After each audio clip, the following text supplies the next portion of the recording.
Today, we're making a perfect APA paper in Google Docs. Let's do this. First things first, what even is APA format? It's just a set of key rules your paper has to follow. Okay, so in Google Docs, you've got two main options. Let's start with the quickest one. Your fastest option?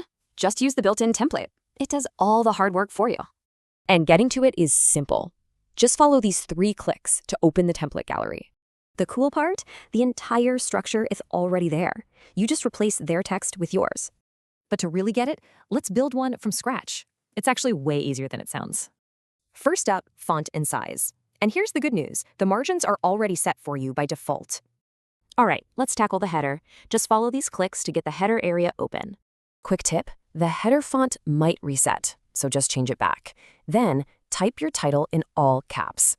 Now, for the most important part, check the different first page box. This is absolutely key. And here's why that matters.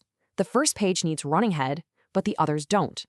So on page 1, add running head, then insert page numbers and just slide them over to the right. Easy one here. For your main text, just select everything and set the line spacing to double.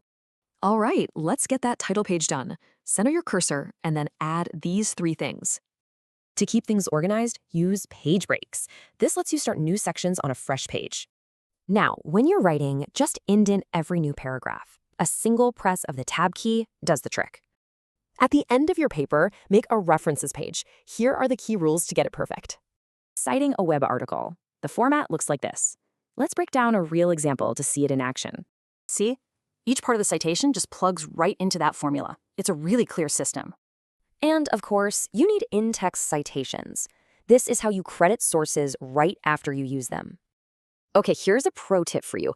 Google Docs has a built-in tool that makes citations way easier. Just head to the Citations tool, make sure APA is selected, and let Google Docs do the work. So there you have it. The structure is handled. Now you can focus on what really matters, your ideas.